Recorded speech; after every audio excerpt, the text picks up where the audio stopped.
de dispepsia orgánica y dispepsia funcional. ¿A qué llamamos dispepsia orgánica? A todos los síntomas que hemos referido, pero en los cuales encontramos patología orgánica. Llámese infección por Helicobacter pylori, o encontramos hernia hiatal, o encontramos reflujo gastroesofágico, ¿no? O encontramos una úlcera péptica. Y la parte funcional, ¿no? O la dispepsia funcional también tiene algunas definiciones o algunas homónimos, si podemos llamar, o sinónimos, perdón, para básicamente definir la patología. Generalmente es sintomatología persistente, recurrente y en la cual no se ha encontrado infección. De acuerdo a esto, miren ustedes, la parte funcional casi engloba el 30% de nuestros pacientes. ¿Por qué es importante diferenciar esto? El manejo de este grupo de pacientes es bastante complicado. Todo paciente con patología funcional son pacientes que generalmente acuden a la consulta. Hoy día vienen a mi consultorio, mañana lo buscan a otro colega, pasado lo buscan a otro. Son pacientes que generalmente han sido atendidos por múltiples especialistas, ¿no? Y muchas veces no se encuentra un manejo adecuado. Tiene mucho que ver con la parte emocional de los pacientes, tanto la patología digestiva alta como el síndrome de intestino irritable, que también es una patología funcional relacionada a patología principalmente asociada a sintomatología de intestino, ¿no? Dentro de este grupo también tenemos, miren ustedes, reflujo, otro porcentaje similar, casi 24%, neoplasia 2%, úlcera péptica 20% y gastritis y duodenitis 20%. Es decir, de todo esto, casi el 30 o la cuarta parte de los pacientes tienen patología netamente funcional. La dispepsia orgánica generalmente es en la cual nosotros evidenciamos, como les decía, la posible etiología, ¿no? Y la parte funcional, ¿no? O dispepsia no ulcerosa, o no orgánica, o idiopática o esencial, que básicamente son sinónimos, son aquellos en los cuales no evidenciamos algo orgánico que explique la sintomatología. Dentro de la definición, siempre excluir organicidad, que eso es importante. El cuadro dispéptico, de acuerdo a algunos criterios de Roma, básicamente es un grupo de gente que se ha reunido, son especialistas en gastroenterología, y que se han reunido para hacer algunas calificaciones o algunas definiciones o tratar de estandarizar diagnósticos de todas las patologías de origen funcional. Si ustedes revisan esta bibliografía van a encontrar que existe patología funcional en todo el tubo digestivo, ¿sí? Estómago, intestino, vía biliar. También hay un grupo de patologías asociadas a niños que también tienen síntomas dispépticos o síntomas funcionales, que son importantes conocerlos porque a veces este grupo de pacientes son de difícil manejo, como les he comentado.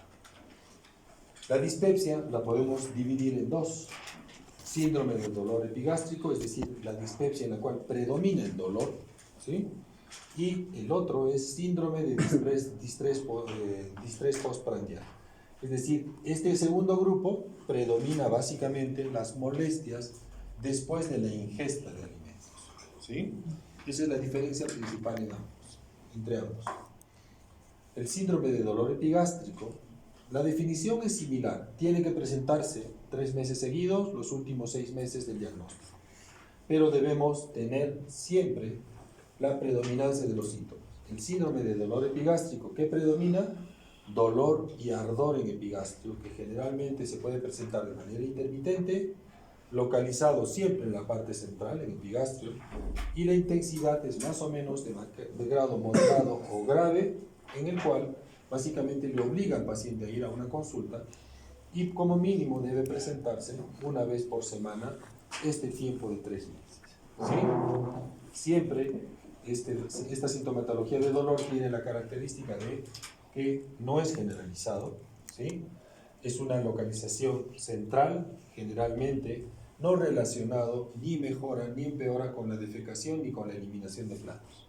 Este dato es importante. Generalmente la característica de esto es dolor urente en epigastrio que no mejora ni con el ingreso al sanitario ni con la eliminación de flatos.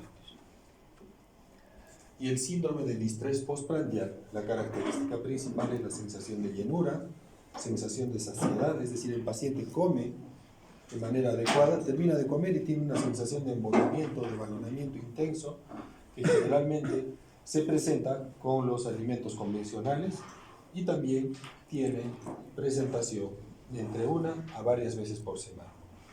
La sensación de saciedad precoz, básicamente, en muchos casos evita que termine de ingerir sus alimentos de manera adecuada. ¿Sí?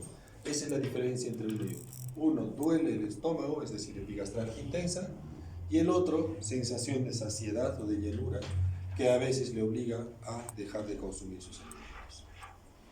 Este es el espectro de dispepsia que tenemos actualmente. Estos son los dos grupos, distrés postprandial y dolor epigástrico, que básicamente está asociado a patología funcional.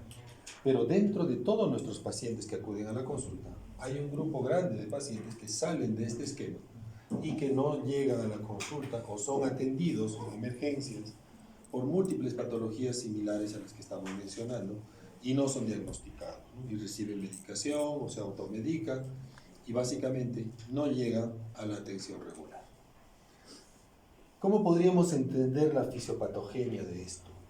No tiene una explicación lógica, pero básicamente se ha asociado mucho a la sensación o el aumento de la sensación de muchos pacientes. Es decir, que el paciente tiene una hiperestesia visceral, ¿sí? Puede haber alteraciones en el sistema autonómico del plexo de Meissner y Auerbach, ¿sí? Factores psicosociales que pueden ocasionar mayor intensidad de síntomas, ¿sí? Y también se ha atribuido a la posibilidad de alteraciones de la motilidad, retardo en el vaciamiento gástrico, alteraciones en la acomodación gástrica y alteraciones bioeléctricas. Como ustedes ven, básicamente no tiene una explicación lógica por qué el paciente tiene manifestación de dolor.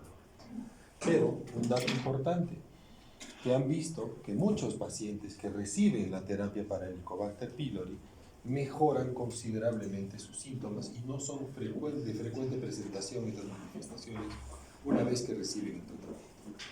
Pero el hecho de encontrar Helicobacter sale de la definición de dispepsia funcional, ¿no? Por eso no encaja mucho y por eso está como signo de interrogación, ¿no? Probablemente tenga mucho que ver con el factor psicosocial o factores emocionales y la hipersensibilidad asociada al sistema autonómico, ¿no? De acuerdo al tiempo de enfermedad, también podemos dividir en dispepsias agudas y crónicas. Generalmente se utiliza como parámetro las 12 semanas. Si la patología dura más de 12 semanas, se considera crónico. Y si es antes de ese tiempo, se puede definir o determinar que es aguda, ¿no?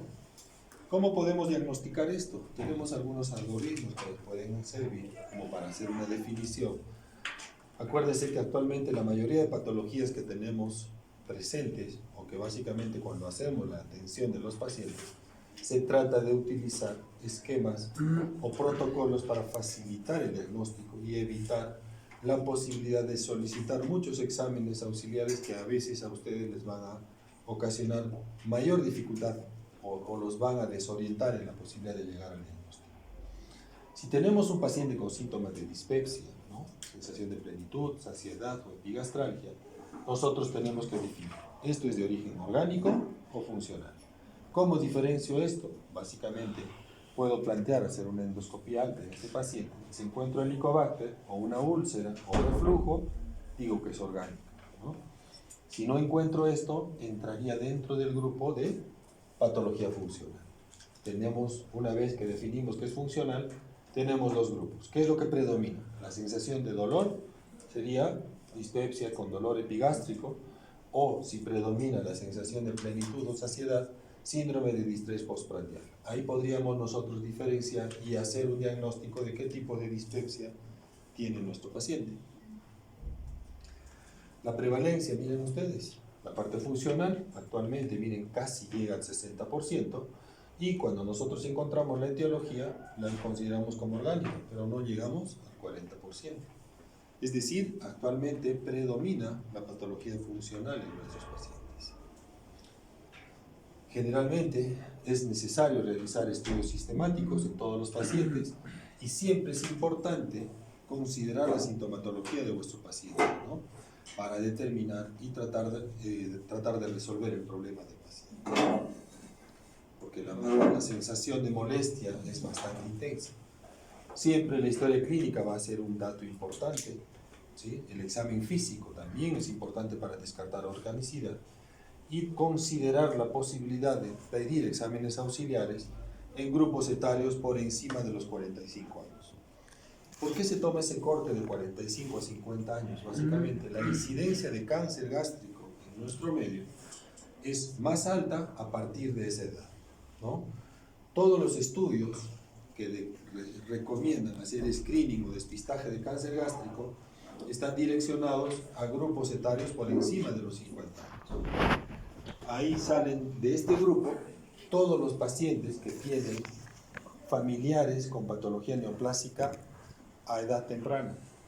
Si yo tengo un hermano, tengo un padre o mi madre que ha tenido un problema de cáncer a edad temprana, es decir, a mi mamá le dio un cáncer a los 40 años, ¿yo qué tengo que hacer? Hacer estudios previos o antes del grupo, antes de llegar a esta edad. Algunas literaturas recomiendan que 10 años antes del diagnóstico del cáncer del familiar directo debe empezarse a hacer los screening o los estudios, ¿no? Cuanto más joven te agarre el cáncer, más probabilidades de tener una patología neoplásica de origen asociado a alteración genética, ¿sí? El cáncer gástrico, generalmente, de acuerdo a los estudios que se tienen a nivel mundial, es raro antes de los 45 años.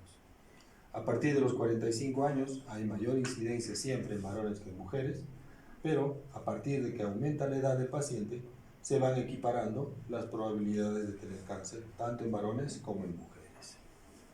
Por eso es que se recomienda el corte en 45 años, ¿sí? En algunas series, principalmente donde hay alta incidencia de infección por el Helicobacter pylori, este grupo se adelanta a los 40 años para hacer el estudio. Dentro de los pacientes con dispepsia, tenemos que considerar algunos signos de alarma que nos van a obligar a la necesidad de realizar o de solicitar una endoscopia. ¿Qué tenemos que considerar como signos de alarma en un paciente con dispepsia principalmente? Pacientes con historia familiar de cáncer en el tubo digestivo, ¿no? Pacientes con disfagia progresiva o disfagia, pacientes con vómitos persistentes, o cuando la dispepsia en este grupo de pacientes se ha presentado por encima de los 50 años, ¿sí? Cuando hay pérdida de peso inexplicable, cuando hay anemia o hemorragia inexplicable, o cuando yo examino a mi paciente y encuentro una masa palpable. Estos grupos, o este grupo de pacientes, ¿sí?, que tengan dispepsia a edad tardía, historia familiar de cáncer, disfagia, vómitos, pérdida de peso, hemorragia o masa palpable, yo debo plantear de manera obligatoria la realización de una endoscopia. En este caso no es te vas a hacer para ver qué hay, ¿sí? Esto es lo que hay que plantear en nuestro paciente. Si tenemos estos grupos de riesgo, nosotros tenemos que presionar y recomendar la necesidad de una endoscopia, porque puede estar relacionado con cáncer. Han visto que un 25% de los pacientes con dispepsia tienen neoplasia gástrica. La intención de hacer una endoscopia a un paciente con dispepsia es encontrar lesiones tempranas. Si yo tengo un paciente con una patología neoplásica gigante, un cáncer, un tumor de 20-25 centímetros o compromiso extenso del estómago, las probabilidades de que ese paciente se recupere son bajísimas, ¿no? O nulas prácticamente. Por eso es la intención de encontrar pacientes con sintomatología dispéptica con algún signo de alarma, practicarle una endoscopia. El examen físico no es muy contributorio cuando el paciente tiene dispepsia, ¿no? Pero básicamente lo orientamos a encontrar posibles masas abdominales, adenopatías, ¿sí? Y siempre este dato del examen físico también permite tener un poco de empatía con nuestro paciente, es decir, tratar de demostrarle a nuestro paciente que estamos interesados en los síntomas que tiene, ¿no? Y muchas veces el hecho de hacer una buena relación médico-paciente ayuda a mejorar la sintomatología del mismo, ¿sí? Las pruebas de laboratorio tampoco son muy contributorias, pero sí nos sirven para buscar signos de alarma, ¿no? Anemia, por ejemplo, ¿sí? Y generalmente en el grupo de riesgo. 45 a 50 años siempre va a posibilitar determinar posibles patologías o signos de alarma, ¿no? Este es un algoritmo un poquito más complejo del que hemos estado comentando al comienzo, ¿no? Siempre sintomatología, ¿no? Epigastralgia, llenura precoz, dolor, vómitos, regurgitaciones. Examen físico en nuestra historia clínica. Si tenemos signos de alarma, endoscopía. Si no tenemos signos de alarma, podríamos considerar la terapia empírica, ¿no? Podríamos solicitar la posibilidad de un test de aliento, por ejemplo, en un paciente que tenga menos de 45 años, ¿no? Si sale positivo Helicobacter, dar el tratamiento radical. Si persisten las molestias, es una dispepsia funcional. Si no se mejoran los síntomas, plantear que puede ser una dispepsia secundaria o, básicamente, considerar la necesidad de practicar un estudio endoscópico, ¿no? Es más o menos una secuencia que podemos plantear cuando el paciente venga a la consulta, ¿no? Eso es todo lo que podemos hablar con respecto a dispepsia. Otro dato o otra patología que vamos a ver en el estómago es la relacionada a gastritis. ¿A qué se llama gastritis? A un componente inflamatorio, a un cuadro inflamatorio agudo o crónico de la mucosa gástrica, y que el diagnóstico de esta patología es netamente histológico, en el cual vamos a encontrar componente inflamatorio de la mucosa gástrica, ¿sí?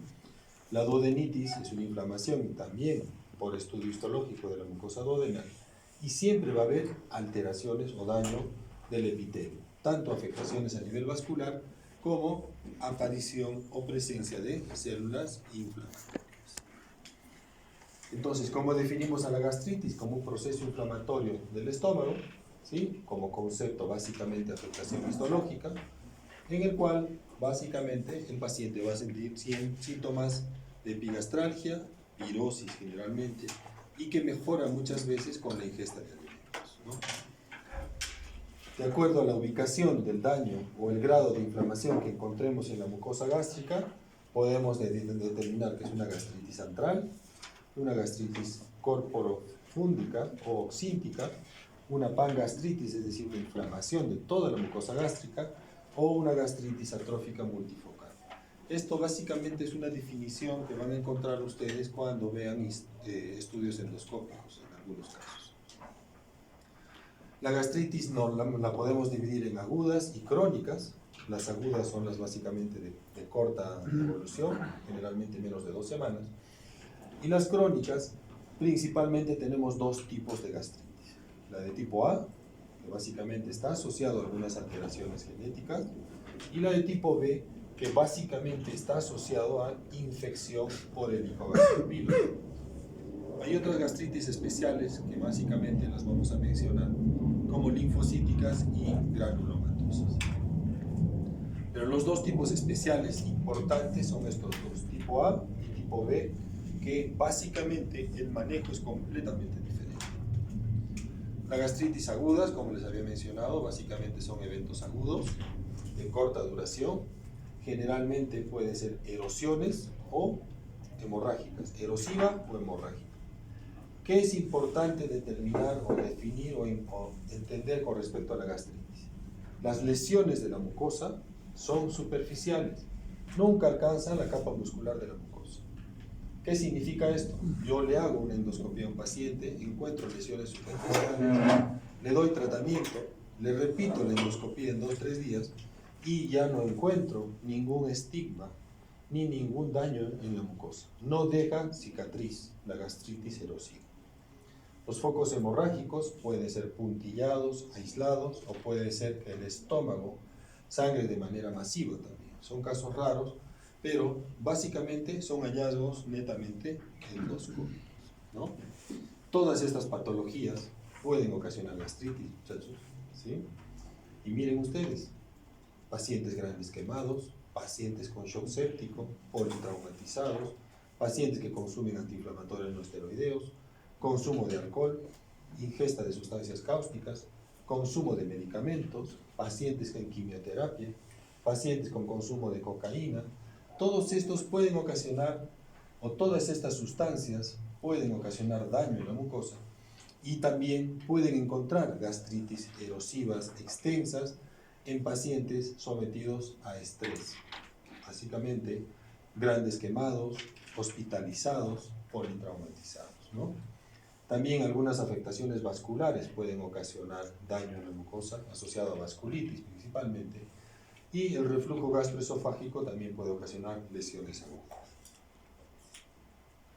Sintomatología, síntomas básicamente de dispepsia: anorexia, sensación de indigestión, náuseas, epigastralgia principalmente. Si ustedes comparan con los síntomas de dispepsia, son los mismos, ¿no? Lo único que va a variar básicamente es el hallazgo endoscópico. Y un pequeño grupo de estos pacientes con gastritis puede debutar como una hemorragia digestiva, hematemesis o melena. Esto es lo que podemos encontrar en una endoscopía, ¿no? Lesiones múltiples, un petequiado hemorrágico, ¿sí? Erosiones, ustedes pasan el endoscopio y empieza a sangrar la mucosa, ¿sí? Y básicamente, como les decía, miren, se da tratamiento y en 2 o 3 días del inicio del tratamiento repetimos la endoscopía y la mucosa está completamente recuperada, sin evidencias de daño previo, es decir, no hay cicatriz por estas lesiones.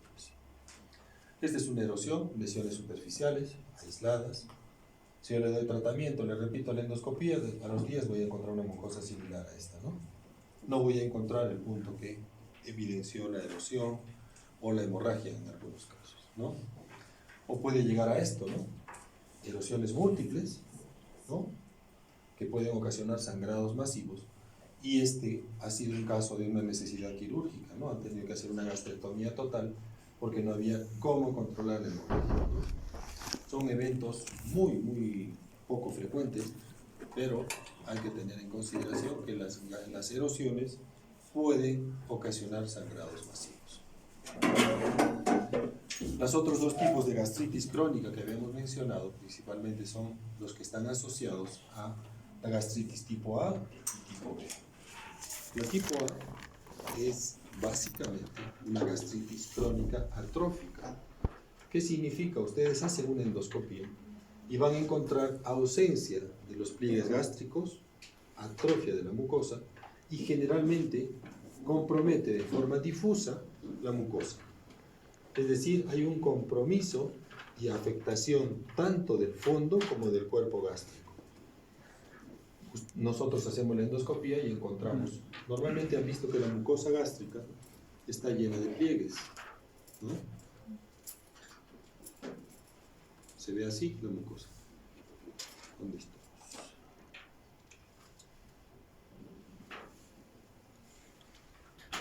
No puedo retroceder. Estos son pliegues gástricos. Esta es una mucosa normal, salvo las erosiones, ¿no? Cuando tenemos una gastritis atrófica, todos estos pliegues desaparecen y se empieza a visualizar la vasculatura submucosa. Un estómago normal, ustedes ven, no se ve nada de la capa submucosa, pero van a ver en las imágenes posteriores que se empieza a visualizar los vasos submucosos. Eso habla de una gastritis crónica atrófica. ¿Qué característica tiene el tipo A entonces? Que es una gastritis atrófica, afecta el fondo y cuerpo gástrico, es más común en gente con grupo sanguíneo tipo A, es más común en gente de raza blanca, ¿sí? Es más frecuente a partir de los 60 años y en algunos casos está asociado a vitíligo y a enfermedad de Addison. Casi en el 20% de los pacientes van a encontrar algún dato de Addison o vitíligo, ¿sí? ¿Qué otro dato vamos a tener? Síntomas son muy inespecíficos, ¿no? Meteorismo, náuseas, flatulencia, llenura precoz, epigastralgia, la mayoría son asintomáticos. Un dato importante en el análisis de laboratorio es que se encuentra una anemia megaloblástica, porque acuérdense que el factor intrínseco se produce en el fondo gástrico. Si tenemos una atrofia de la mucosa, no se produce el factor intrínseco de Castle y no va a permitir la absorción de vitamina B. Y lo que vamos a tener en nuestro paciente es anemia megaloblástica. Y también puede haber síndrome de cordón posterior, es decir, alteraciones neurológicas asociadas a una afectación de la médula ósea, de la médula espinal, perdón. ¿Cómo hacemos el diagnóstico? Básicamente vamos a encontrar anemia megaloblástica en el 90% de los pacientes y vamos a encontrar anticuerpos, anticélulas parietales, anticuerpos para el factor intrínseco. Como no se produce, vamos a tener anemia. ¿Cómo se trata esto? Este paciente no mejora con inhibidor de bomba de protones, solamente va a mejorar con la reposición de vitamina B12. Esta es una anemia crónica, es una enfermedad crónica, no tiene cura, solamente hay mejoría y reposición con la reposición de vitamina B para evitar el cuadro de anemia. ¿Qué otro dato vamos a encontrar? Elevación de los niveles de gastrina a nivel sanguíneo. Esta es una gastritis atrófica. ¿Han visto la imagen anterior? Mucosa con pliegues engrosados, normales. Pero acá se atrofia todo, ¿no? Se ve como una mucosa pálida, se empieza a ver vasculatura submucosa, que es básicamente una característica de la atrofia de la mucosa gástrica. Ahí tenemos lo mismo, atrofia de la mucosa. ¿Ya? Y esto es otro tipo de gastritis. Esta está asociada básicamente a infección por Helicobacter pylori. Pero miren, acá se ve, es una enfermedad crónica porque tiene más de 2 semanas de enfermedad. Pero miren, acá no hay borramiento de pliegues, los pliegues están respetados y no se ve la vasculatura submucosa, ¿no? Esta es una gastritis tipo B. A diferencia de esta, miren cómo se ve, atrofia de la mucosa, ¿sí? Aplanamiento de los pliegues, se ve evidencia de la vasculatura submucosa. Esto no mejora con el tratamiento convencional, solamente se trata la necesidad de reposición de vitamina B12. Acá se ve atrofia de las vellosidades y el tratamiento, como les digo, es complejo B, no hay otra manera de mejorar esto. La gastritis crónica tipo B es el otro grupo grande de gastritis que van a tener ustedes. Y básicamente esta es la que está relacionada a infección por Helicobacter pylori. ¿Qué características tiene esta? Van a encontrar en la biopsia Helicobacter pylori, ¿sí? Básicamente representa casi el 75% de los tipos de gastritis que podemos tener. Y cuando tomamos una biopsia, ¿qué vamos a encontrar? Infiltrado neutrofílico, ¿sí? Asociado a cuadros o signos de actividad inflamatoria, ¿sí? Migración de polimorfonucleares, ¿sí? Y básicamente esto va a ir aumentando a medida que el paciente va aumentando su edad también. Pero esto tiene relación con la infección por Helicobacter. ¿Qué diferencias tiene con la otra, de tipo A? La de tipo B afecta principalmente el antro, también puede progresar a gastritis crónica atrófica, ¿sí? Y básicamente la infección crónica por el Helicobacter pylori, en promedio de 15 a 20 años, llega en algún momento a ocasionar atrofia gástrica, que es un factor de riesgo para el desarrollo de adenocarcinoma posterior, ¿sí? Generalmente este grupo de pacientes también puede estar asociado a úlcera péptica principalmente por la infección por el Helicobacter pylori. Esta es la evolución regular que ustedes van a tener cuando el paciente se contagia por Helicobacter pylori. Este es el modelo de Pelayo Correa, es un colega colombiano que ha determinado o ha hecho estudios de investigación relacionados a la infección por la bacteria. Con este modelo se ha determinado que el Helicobacter pylori es un factor carcinogénico tipo A. ¿Qué significa? Que la bacteria de por sí puede ocasionar tantos cambios en la mucosa que en algún momento puede acabar en un cáncer gástrico. ¿Qué dice este postulado? Básicamente, la infección crónica de la bacteria, ¿no? Generalmente la primoinfección con el Helicobacter pylori se hace a edad temprana, antes de los 10 años de edad. ¿Esto qué va a ocasionar? Una infección crónica reiterada, ¿no? Gastritis crónica superficial. Si nosotros no tratamos, ¿qué va a ocasionar? La posibilidad de desarrollo de úlcera péptica, una gastritis crónica profunda. Algunos pacientes que tienen predisposición genética pueden hacer una enfermedad linfoproliferativa, el linfoma MALT que le llamamos, y otros van a desarrollar gastritis crónica atrófica, y la atrofia de la mucosa es un factor de riesgo para el desarrollo de adenocarcinoma. Es una secuencia que se ha ido estudiando y se ha tratado de entender por qué la infección de Helicobacter pylori o por el Helicobacter pylori necesita tratamiento.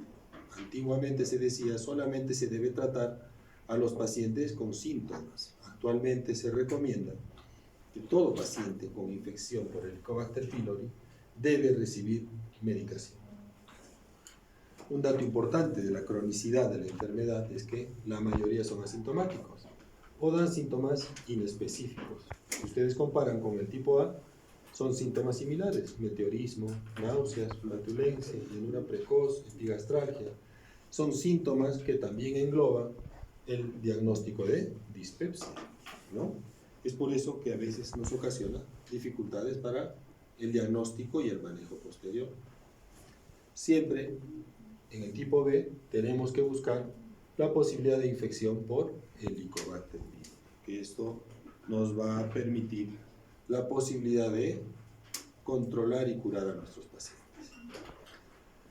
La endoscopía, generalmente vamos a encontrar una inflamación superficial o podemos llegar a este extremo, ¿no? Esta es una gastritis crónica atrófica, pero el dato principal es que compromete el antro principal. Adelgazamiento de la mucosa se ve pálida y se puede ver los vasos submucosos, ¿no? Que esa es una característica de la gastritis crónica. Acá se ve, miren, atrofia de la mucosa, ¿sí? Se pierden todas las proyecciones digitiformes que tienen la característica de las vellosidades o de los pliegues gástricos, ¿no? Y generalmente, cuando nosotros encontramos Helicobacter, debemos tratarlo. ¿Cómo se trata? El esquema convencional: un inhibidor de bomba de protones y 2 antibióticos. El esquema habitual se utiliza 14 días de medicación, ¿sí? Algunas recomendaciones que indican tratamiento absoluto son estas, ¿no? Gastritis crónica asociada a úlcera péptica y cambios histológicos severos como displasia, metaplasia intestinal. Pero actualmente a esto se asocia el hecho de tener Helicobacter pylori, obliga a dar esquema de tratamiento erradicador. Algunas otras gastritis que no son comunes, la enfermedad de Menetrier, por ejemplo, que ocasiona básicamente sangrados recurrentes en los pacientes. Son pacientes hipersecretores de ácido, son pacientes perdedores de proteínas, ¿no? Y generalmente cuando hacemos una endoscopía encontramos pliegues gástricos engrosados como si fuera un aspecto pseudotumoral de la mucosa, ¿no? Estos pacientes generalmente tienen exceso de producción de ácido clorhídrico y generalmente hacen lesiones erosivas o sangrantes reiteradas, ¿no? Y el otro, el Solier-Ellison, es un paciente que tiene una hipersecreción de ácido también, en la cual vamos a encontrar lesiones erosivas o ulcerativas múltiples, ¿no? Este es duodeno y se encuentran estas lesiones múltiples tanto en duodeno como en estómago, ¿no? Generalmente estos pacientes tienen niveles altos de gastrina, que son básicamente el estimulador, o la gastrina es el estimulador de producción de ácido clorhídrico en el estómago. Las duodenitis son lesiones similares, son afectaciones básicamente del intestino, que pueden estar asociadas a factores de estrés y también a hipersecreción de ácido, ¿no? El daño de la mucosa duodenal está mucho más relacionado a la infección por Helicobacter pylori. Puede ocasionar erosiones duodenales o úlceras, ¿no? Que son las más comunes. Generalmente factores irritantes, vamos a encontrar erosiones duodenales o podemos encontrar ulceraciones, uso de antiinflamatorios no esteroideos también puede ser una causa, o consumo de medicación, ¿no? O factores de estrés. Estas son lesiones que podemos encontrar. ¿Qué son las erosiones? Son lesiones superficiales básicamente, que cuando cicatrizan o cuando se curan no dejan residuos, no dejan cicatriz, son lesiones superficiales, a diferencia de las úlceras. Esta es otra duodenitis, ¿no? Erosión superficial en la región de duodeno.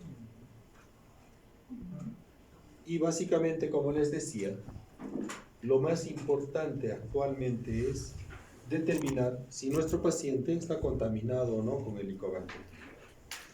¿Qué es el Helicobacter? Básicamente es una bacteria que tiene una característica de poder vivir en un medio ácido, a diferencia de las otras bacterias, ¿no? Generalmente, antes decían que en medio ácido era imposible que puedan desarrollarse bacterias. Pero se ha visto actualmente que puede estar asociado a afectación tanto gástrica como duodenal. Está asociado a presencia de úlcera duodenal o úlcera gástrica. Actualmente, miren ustedes, el 92% de los pacientes con úlcera duodenal tienen infección por Helicobacter pylori y el 70% de las úlceras gástricas también tienen relación con infección por la bacteria. ¿Qué es importante entender de esto? Toda esta secuencia está asociada a la primoinfección, es decir, la bacteria entra dentro de la mucosa gástrica, daña las células las células productoras de somatostatina, ¿no? ¿Esto qué ocasiona? Aumenta la secreción de gastrina y todo esto va a ocasionar afectación y aumento de la producción de ácido clorhídrico en el estómago. ¿Qué va a ocasionar la bacteria? Puede inicialmente causar una gastritis crónica superficial y en el tiempo puede convertirse en una gastritis crónica profunda. Esta es la secuencia, miren. La infección por la bacteria daña las células D, ¿sí? Estimula la secreción de gastrina. La gastrina, ¿qué hace? Libera grandes cantidades de ácido clorhídrico en el estómago y el exceso de ácido, ¿qué va a hacer? Principalmente causar daño a nivel de la mucosa duodenal y eso va a ocasionar úlcera o duodenitis. Ahí está la estimulación de ácido clorhídrico y el daño netamente duodenal, principalmente por la afectación de las células que liberan somatostatina. ¿Qué características tiene esta bacteria? Es una bacteria microaerófila, ¿sí? Tiene la característica de tener flagelos, tiene entre 4 y 8 flagelos que le dan movilidad o motilidad. Es una bacteria gram negativa, bastante pequeña, de 2.5 a 4 micras, ¿sí? Y la característica, como les decía, de los flagelos, que van a permitir que se pueda mover y también van a permitir que se pueda adherir a la capa mucosa, ¿sí? ¿Qué otras características tiene? Produce algunas sustancias que le van a permitir protegerse del medio ácido del estómago. La prevalencia de la enfermedad es bastante alta. Miren ustedes, entre el 60 y 90% de la población tiene Helicobacter pylori o ha tenido Helicobacter pylori. Y la primoinfección se da a edad temprana. Generalmente, la literatura dice que es antes de los 10 años de edad que todos nos hemos contaminado por la bacteria o con la bacteria. Y un dato importante es que la erradicación de la bacteria, si nosotros llegamos a eliminar la bacteria, tiene pocas probabilidades de volver a contagiarse. ¿A qué se debe esto? Básicamente a mejoría del sistema de saneamiento, de limpieza que podamos tener. La primoinfección generalmente, la vía de contagio es por vía básicamente de alimentos, es fecal oral, es alimentos contaminados, agua y verduras principalmente, y la primoinfección, como les decía, se da a edades tempranas, ¿no? Es la infección más común a nivel mundial, es la única bacteria que ustedes van a ver que vive en un medio ácido y está relacionada con estas patologías. Úlcera gastroduodenal, gastritis, el linfoma MALT es el único tumor maligno que se puede tratar con antibiótico, ¿no? Y el adenocarcinoma. Actualmente, como les había dicho, el Helicobacter pylori se ha considerado como un factor carcinogénico tipo 1. Es decir, necesitamos erradicarlo para evitar la probabilidad de desarrollar adenocarcinoma.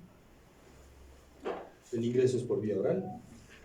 Otras características, como les decía, son los flagelos que tiene esta bacteria que le van a permitir adosarse a la mucosa, ¿sí? Y tiene algunas sustancias que produce, las adhesinas, las citoquinas, que son básicamente las citotoxinas, que son el Ka y el Ba-Ka, que están relacionados a la virulencia de la bacteria. Produce fosfolipasas y citoquinas. Hay algunas sustancias interesantes que produce esta bacteria que le permiten vivir en un medio ácido. Y otra característica es que existen múltiples cepas de Helicobacter pylori. Es decir, yo me puedo contaminar con varias cepas. Ese es un problema y que un dato importante es que uno se puede volver a contaminar. Si bien es cierto, las probabilidades de contaminación son bajas, Si nosotros no tenemos los cuidados adecuados, nos vamos a volver a infectar con la bacteria. ¿Qué sustancias produce? Como les decía, también produce ureasa. Esta sustancia es la que le permite crear un ambiente adecuado, libre de ácido, para poder sobrevivir debajo de la mucosa, debajo del moco gástrico adherido a la mucosa. Produce urea, que la convierte en amonio y CO2, que eso hace un ambiente adecuado para que la bacteria pueda vivir. Produce sustancias antioxidantes que causan el problema inflamatorio. Produce catalasas, superóxido dismutasa, es decir, son sustancias que produce que van a causar el componente inflamatorio de la mucosa. Estas dos son las sustancias que están relacionadas con la afectación o con el daño de la mucosa. Principalmente el K, si está presente en el Helicobacter que nos hemos comido, este es el que está relacionado con la posibilidad de desarrollar cáncer. Este es el principal factor de virulencia que tiene, activa la interleuquina 8, causa un problema inflamatorio, y el BAC-A que produce le permite ocasionar o formar vacuolas, ocasiona destrucción celular e impide la fagocitosis, es decir, bloquea todos los neutrófilos que puedan llegar o los macrófagos que puedan llegar a la mucosa para que destruyan a la bacteria, son bloqueados por esta sustancia sintetizada por la bacteria. Esos son los mecanismos de defensa y de agresividad que tiene. ¿Qué pasa entonces? La bacteria entra con los alimentos, penetra el moco, ¿no?, de la capa del estómago y empieza a producir ureasa, ¿no? Esto que va a ocasionar un ambiente adecuado, que va a cambiar, miren, el pH normal del estómago de 1.5 lo eleva a 6 o 7 alrededor de la bacteria.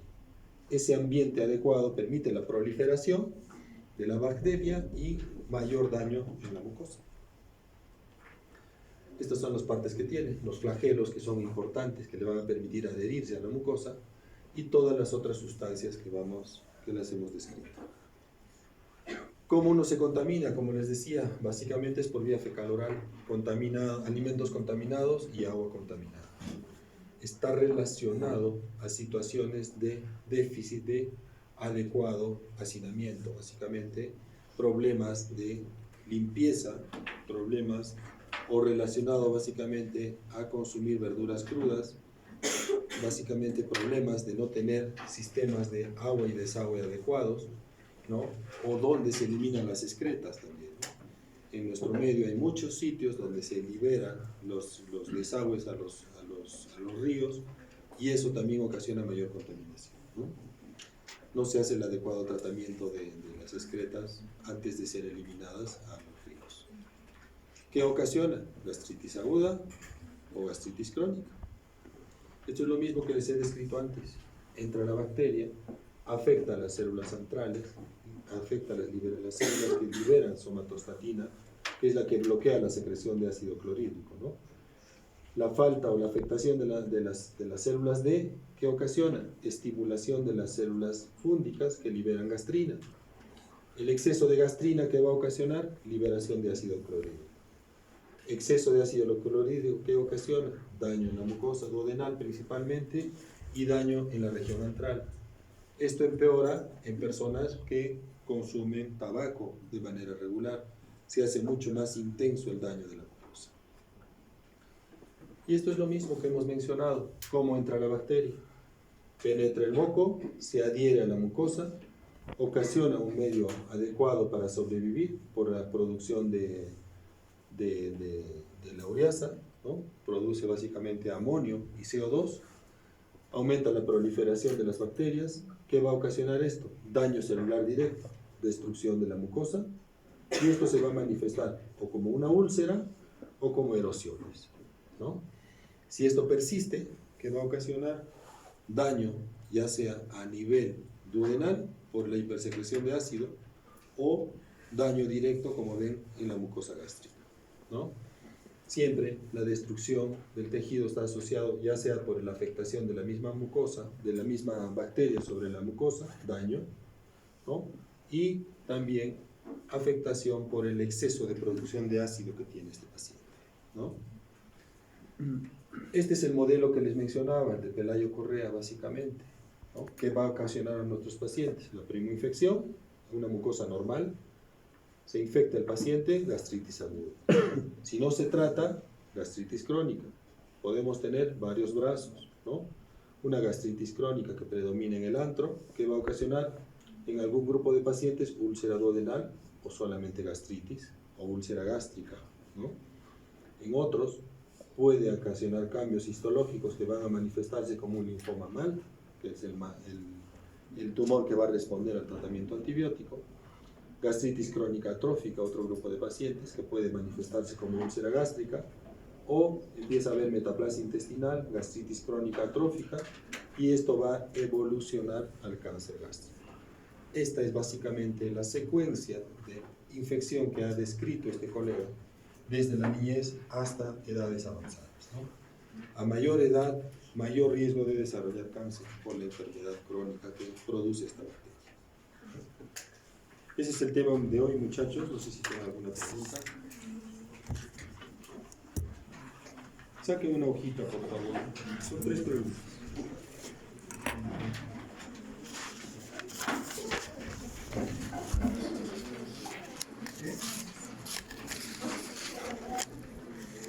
¿Están?